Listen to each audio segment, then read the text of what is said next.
Hey everybody, thanks for joining me. My name is Phillip Townsend. I am the curator of art at Art Galleries of Black Studies. I'm here in Iverson Contemporary in Austin, Texas with Austin-based artist Jacob Guzman. We're here to celebrate his show, The City We Live In, which is on view until May 25th. Jacob, it's good to see you. I haven't seen you since the opening. How have things been? Been good. It's been very busy. Trying to manage my time properly and keep up with things, keep up with the bills and the mental, and being very human. It's awesome. And yeah, as far as creatively though, like same old everyday practice, doing my thing. And we didn't get a chance to talk much during the show because people were pulling you in different directions and it was kind of busy. So what do you think about the show? I think this is my favorite show that I've had, and the orchestration of the work hanging up, is from the palettes to the meaning to like how everything just kind of ties in. Like my favorite show. My first time working with the installation. It's nice. It's something different. It feels a lot more like it feels like a big step towards like my greater goals. Yeah, I mean, it's good to see your work in the gallery. We've been talking to each other for about 2 years now, maybe. So it's good to see that growth and development in your work finally in the gallery. And since you talked about installation, I think we should start here. What is the inspiration behind this body of work? So these pieces are sort of a meditative practice. Basically, to put it into short terms, it's making something out of the bare minimum. So I limit myself as far as like materials. I limit myself as far as distractions. I just basically hone in on one thing and then give myself like the bare minimum to work with. For example, 4 colors, or 6 colors if you include black and white, but 4 base colors, and kind of just let my mind do the rest. It's an exercise, practice, studies, whatever you want to call it. I mean, it really speaks to your ingenuity, and it resonated with a lot of people because this was like it was a frenzy around the installation. People were grabbing works left and right. Were you surprised at the reception of the works? Yeah.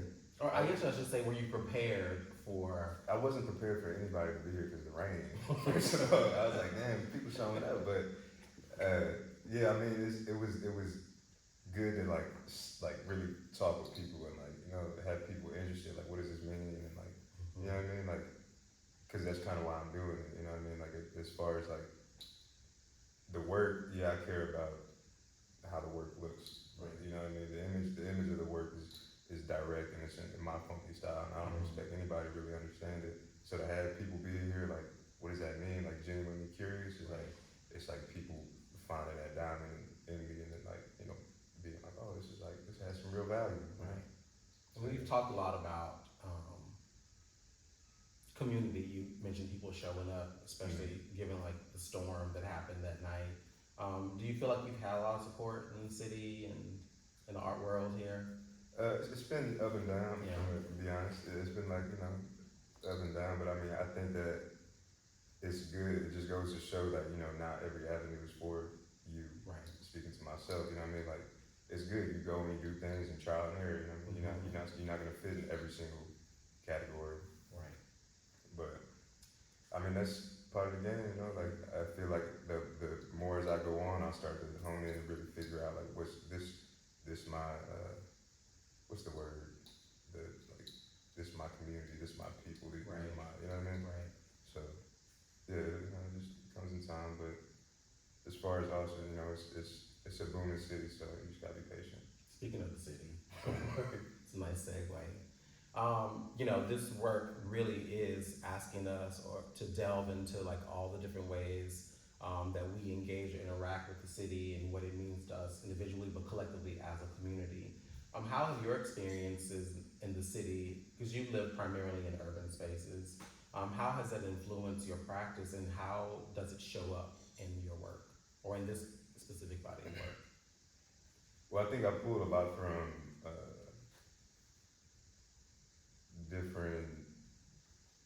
perspectives that I had to essentially learn on my own. Because I moved around a lot, but I was always on my own. Like every place, every city that I moved to, I was always like with no family or anything. Like it was always just me.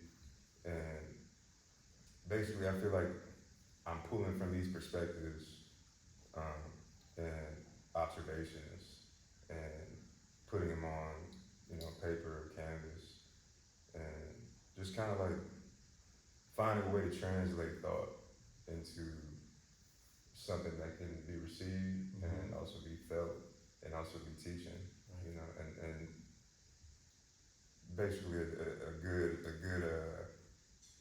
message to get from this is that we're all human. Right. You know what I mean? And I feel like sometimes we can get caught up in a lot of like the day to day and kind of forget that, like we're people. We're all human beings. We all have these feelings. Nobody's a robot. Right. You know what I mean? But yeah, that's kind of like what I'm trying to remind people of. Like, you know what I mean? I'm an observer. Yeah. You know. It's interesting that we've talked a lot, but I really just didn't realize it or put the two together until now. A lot of your early work and some of the works in this installation, they all have they're all single figures. And I was wondering, is that you, the single figure? Is it an avatar of you? If this thing is articulating the kind of experience or perspective that you've had, is this something that is modeling how you think or how you feel, or is it just completely separate of you and this is sort of like an anthropological thing where you're using the figure to look at something larger? Yeah, I think that it's me observing it. It's sometimes, I mean, it varies. You know what I mean? It depends on where my head is at, or when I'm making it. But I think sometimes it can be me. Right. I've definitely done like unintentional self portraits where I do it and I'm just like, man, that's something that I really like. That's how I really feel, how I feel, and not like an observation of people might not feel like this. Right. But yeah, it's both. It's a little bit of both. It's a little bit of using that like using something to spectate, and then also it's introspective. Right. So a little bit. I think it's one of the things that I think is most interesting about the work that I've seen of yours, particularly the work that's in this show, is it feels personal. So it's, like you said, both. It's this, representation of what you are looking at, but also something that you've gone through. Right. Absolutely. And that's why I keep it funky and like different. You know what I mean? I keep the work. I don't want the work to look like anything else. And I think that comes naturally because I'm very true to my experience and I lay in the bed that I made, and keeping it that way is just like, I feel like that's the best way to get the most raw, for sure, personal, feeling out of it. And that kind of translates when people look at it, because like when they look at it and they're like, this don't look like nothing else, but they really take a second to like stop and really stare and like really figure out what's going on within it, and then even ask the artist, you know what I mean? Like, what does this mean? You start to realize, oh, this is like a one-on-one thing. Right. You know what I mean? This is we might not ever see this again. Right. Yeah. So. For sure. And speaking of that, I want to talk about Boogie because of course, like the work is reminiscent of like Archibald Motley and Jacob Lawrence, Romare Bearden, and even Ernie Barnes, and thinking about nightlife or black and brown nightlife in specific. But there's a lot going on here. Can you tell us a little bit about what's happening in this work? Yeah, it's basically another observation of a nightlife, scene of a nightlife in some club somewhere or some dance floor, some disco ball party. I mean, I pulled that disco ball. I remember this. My mom used to have a disco ball in her bedroom, and I used to see it as a kid, and I was like, this shit is so crazy. And so I pulled that from that, and it's basically about everybody has a very stern or like very straight face.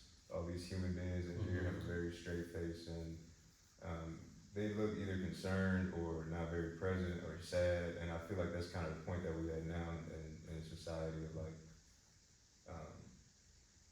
people want to have fun, but there's so many burdens Right.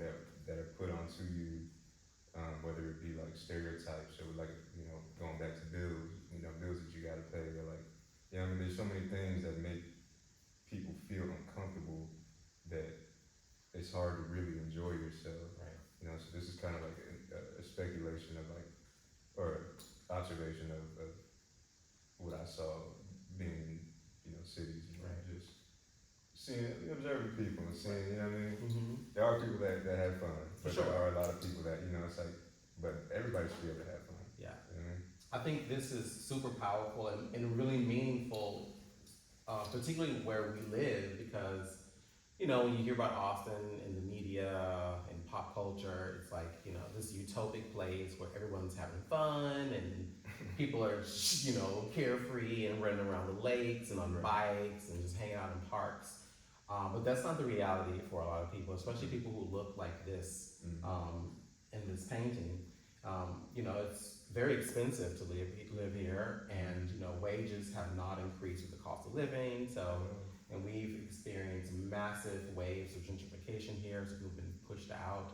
So, despite and don't get me wrong, there's tons of resources here, entertainment-wise. People can go out and experience the nightlife, but perhaps the weight of the socioeconomic burdens of people prevent them from really engaging with the nightlife in the way that it was sort of meant to be engaged with.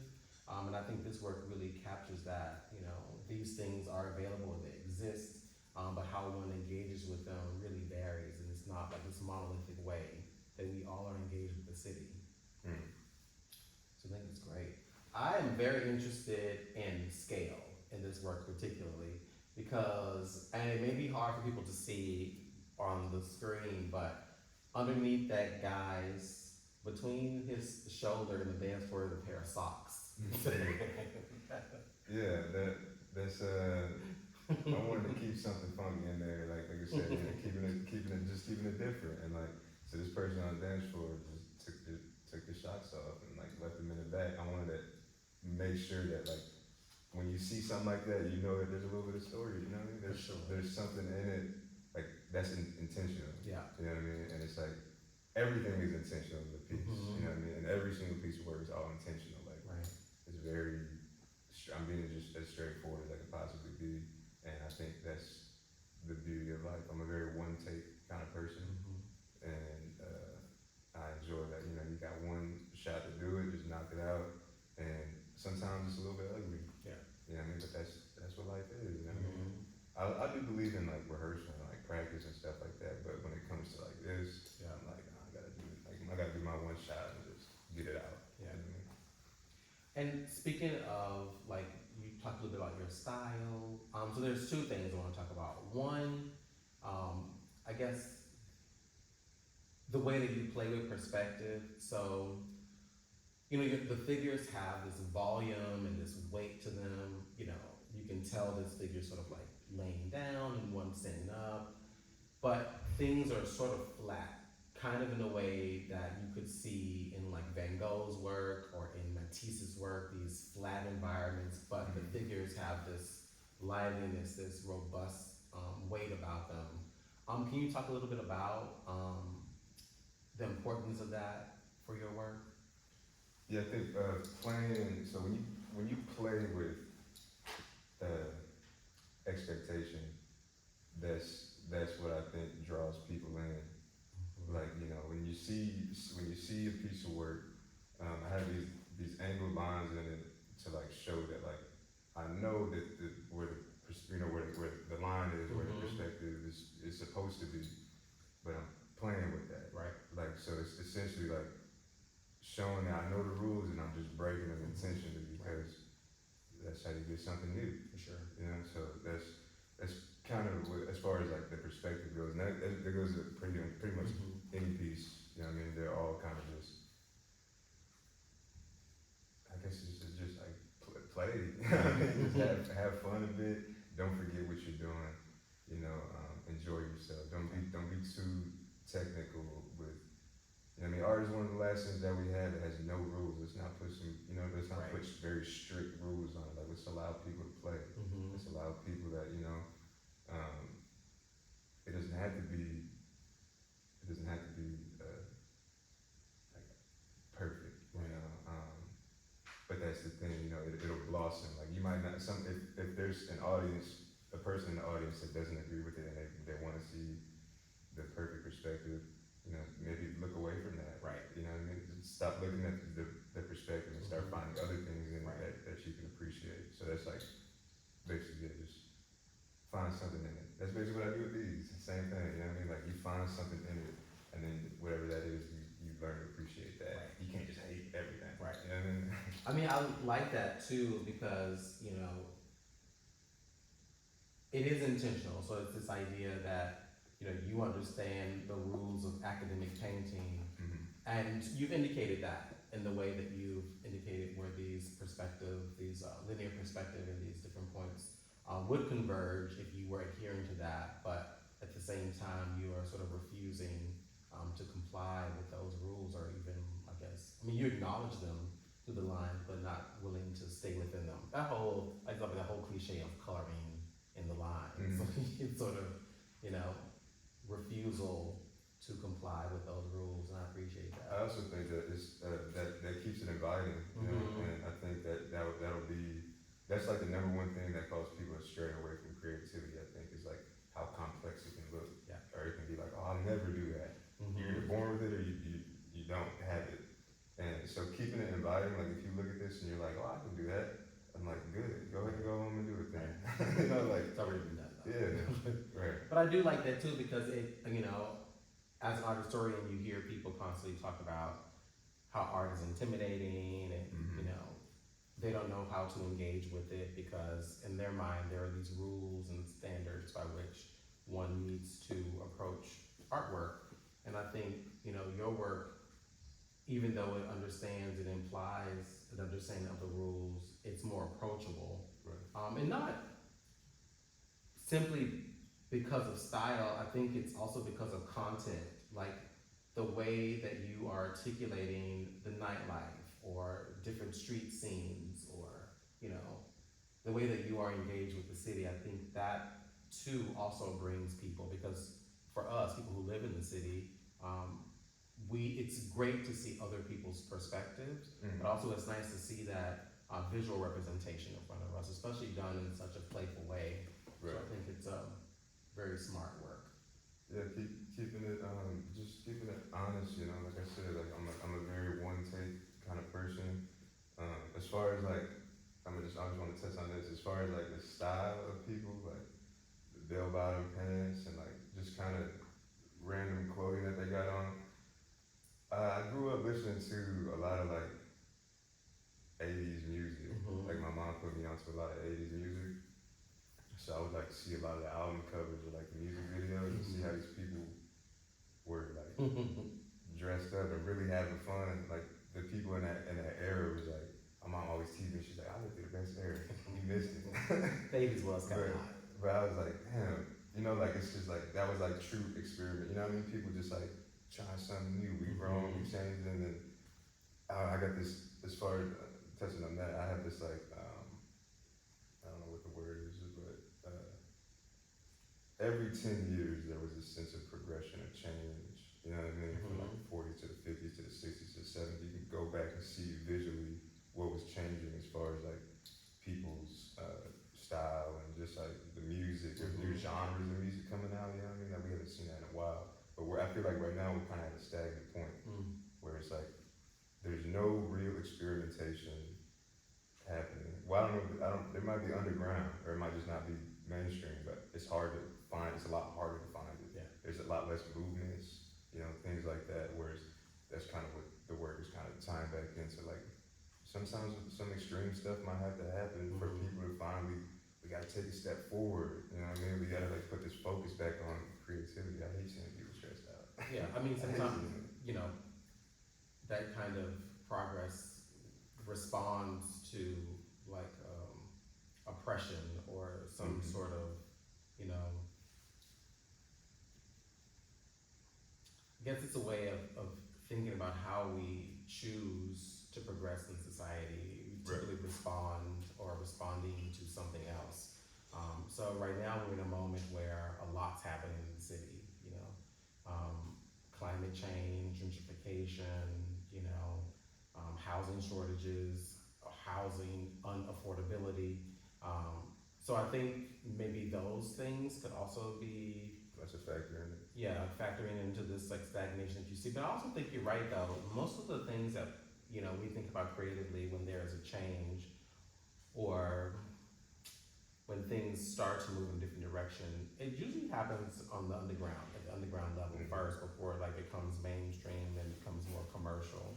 Yeah, that's why I'm really a fan of like, I do my research as far as people that I feel like never got their true flowers, you know, because those are the people that were like, that, in my opinion, those are the people that were like trying to push towards something or even had a little momentum, you know what I mean, but they just never made it to the mass awareness, Right. you know what I mean, but that's like, it does, I feel like it does start underground, but it's like you said, we're at a different time and era that I feel like we've never seen, and that could kind of lead into this piece talking about all focused on distractions. Yes. Like we're in an era now where like distractions are like that's it. Yeah. That's what everybody is focused, distracting themselves from what they need to be doing, and that's tough. Like that's a tough thing to break because it's hard to say like what's a distraction. Right. You know what I mean? Like, no, I just enjoy doing this. You don't even realize that you distracting yourself though. Right. Like, cause you know what you need to be doing. You know, it's like, yeah. I mean, that's another observational piece. Right. Like the city, you know, it's like seeing people, you know,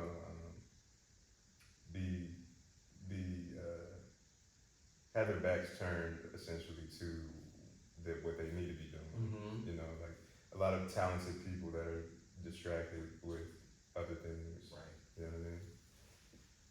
I mean, this work I think is, you know, one of my favorites in the way that you use the eyes to guide the viewer, and you know, a very nuanced yet profound way, because these two figures on the left, if we look at their eyes, we see the main event happening behind them, and you've done this beautiful thing with perspective where that is like the vanishing point, and the eye leads you there, but we keep moving on to the figures on the right, and it becomes sort of like this circular, this, you know, we get caught in this loop of looking at the figures and watching their eyes, and we're constantly being taken in the circle, but we're not really focusing on the main event in the back. Absolutely. And that's why I put wanted, like, so the person in the back is the performer, the purpose or, you know, interests that people may have. And these characters all have their backs faced towards their interests, and are distracted by something. And on the wall there it says wanted, and then it has a spiral that I like to use like a cycle of life and growth. And this person performing, or the true interest or the true purpose is it has the spiral of life on top of it, like indicating growth. And there's just, you know, everybody's back face towards it. And it's like, you know, there's something important about like purpose in my opinion. And I think that's kind of like a lot of people would agree, like, you know, when you live in your true purpose, like growth comes with it. Right. And you learn to take things on the chin and just be like, you know, it's just part of it. You know, but that takes it takes time, you know, it takes a lot of patience, and sometimes it's not as gentle as you would like it to be, you know. Sometimes it's rough, but that's reality. Right, it's reality. That's reality, you know, and like you can complain about it, you know, or like, you know, like I said, just like some things you just got to take it on the chin, and just, you know, keep it pushing and just say, well, I have one life, you know. It's about perspective. Like I said, you find one thing that you don't like, so something happens and you don't like it, you find something else to appreciate. Right. You know what I mean? And that's what I think kind of ties back into like growth. And we're at a point, like I said, it's like a stagnant point. Yeah, so it's all observational about, you know what I mean, about the city, about people, just putting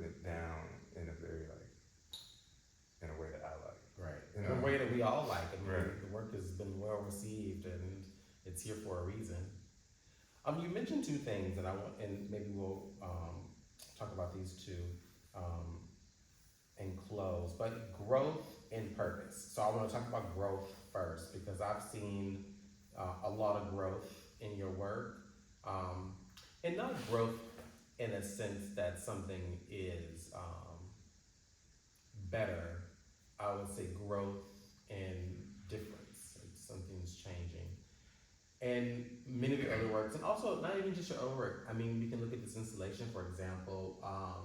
Your figures tend to be um, more geometrical, blocky. Kind of reminds me a little bit of Egyptian hieroglyphs, or the figures that's sort of like flat, but there's this sharp, angular aspect or characteristic of the figures. But in the paintings, they have a little bit more curve, they're more fluid. Can you talk about a little bit about the transition? I don't even transition because you still are doing it, but maybe the differences in the way that you are articulating or representing the body, this angular sharpness versus this sort of smooth, curvilinear figure.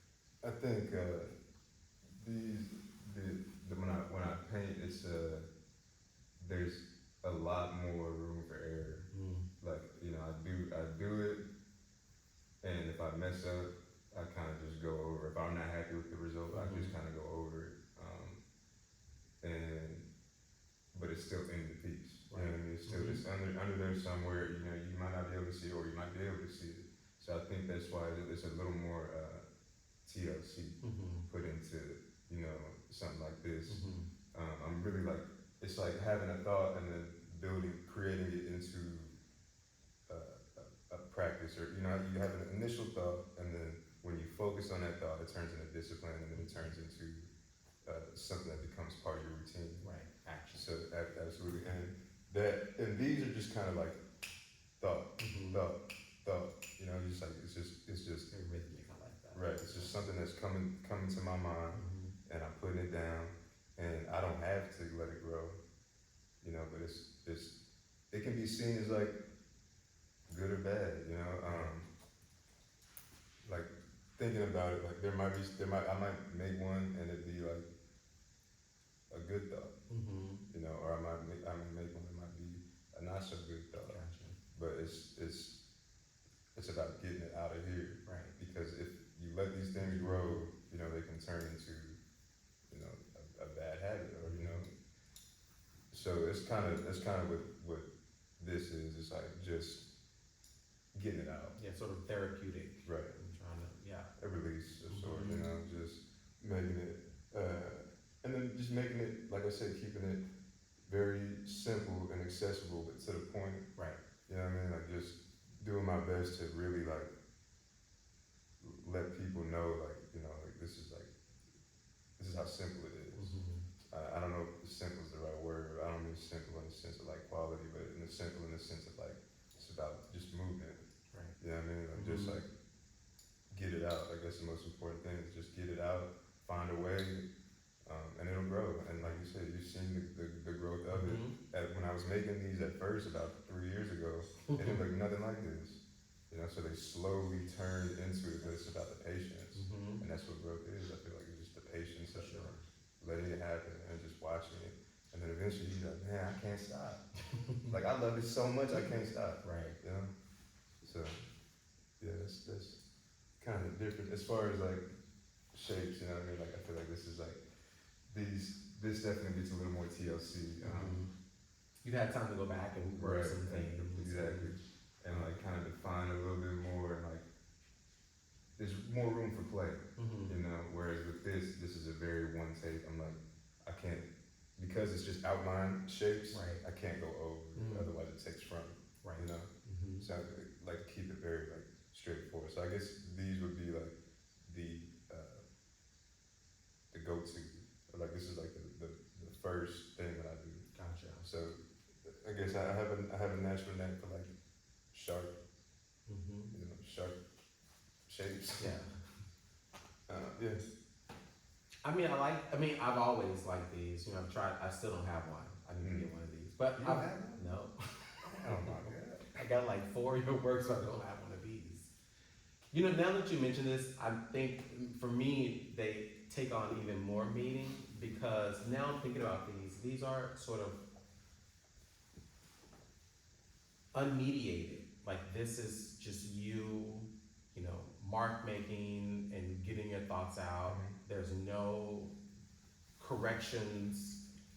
This is like an immediate engagement with the paper and with color and with your thoughts, which to me, you know, make them even more precious for me.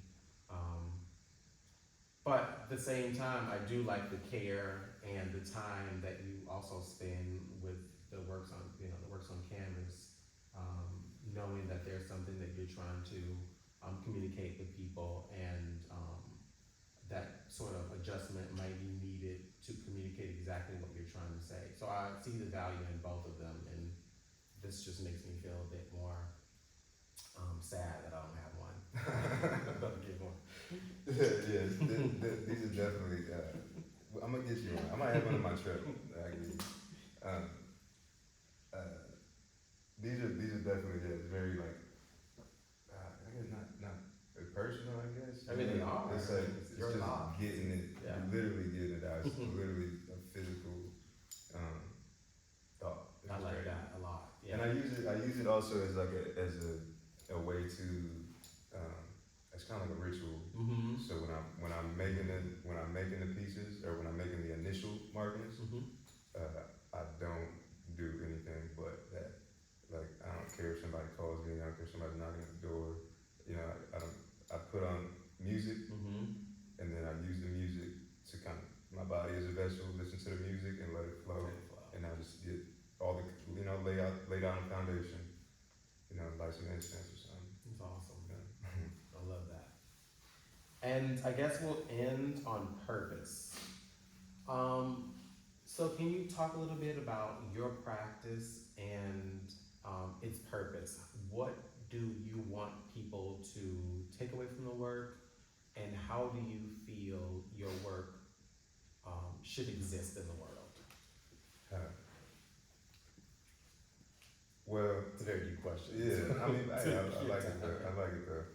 I wanna reach.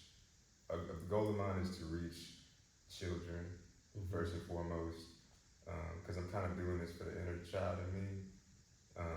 Basically, giving them a idea that there's like this is an avenue. You know what I mean? Tying back into like, don't let it be so intimidating, or don't be so intimidated by it.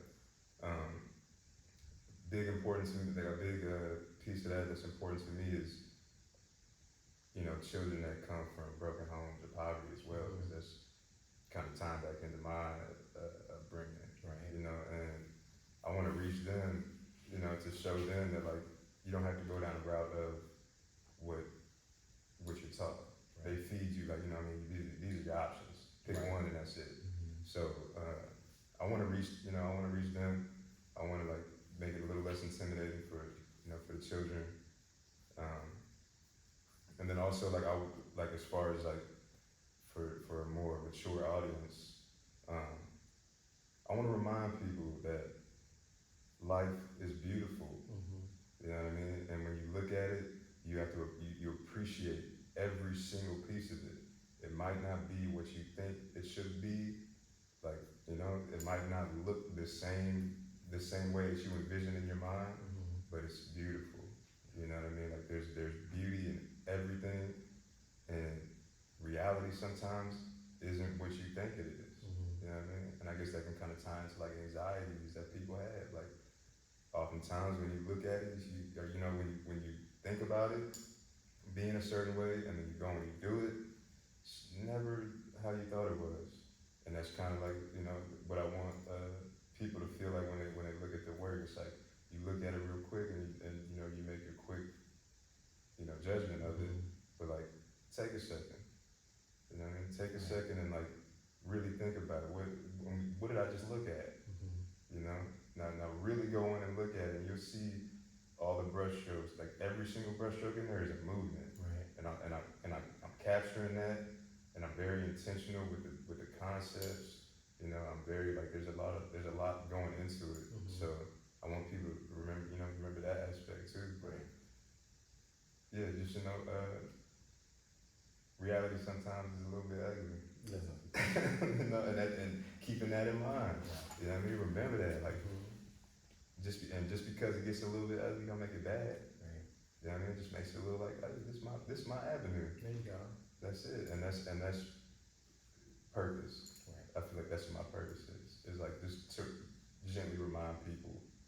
You know, I feel like art is one of the most gentlest ways to remind people that, For sure. you know, it is what it is, and it's about you within yourself Mhm. to grow with it and allow it. You know what I mean? And just keep your head on straight. That is a beautiful and poetic way to wrap up this conversation. Thank you so much for spending your morning with me. Of course. And for all of you, please visit Iverson Contemporary, the show, The City We Live In. Jacob Guzman will be up until May 25th. Hope to see you around.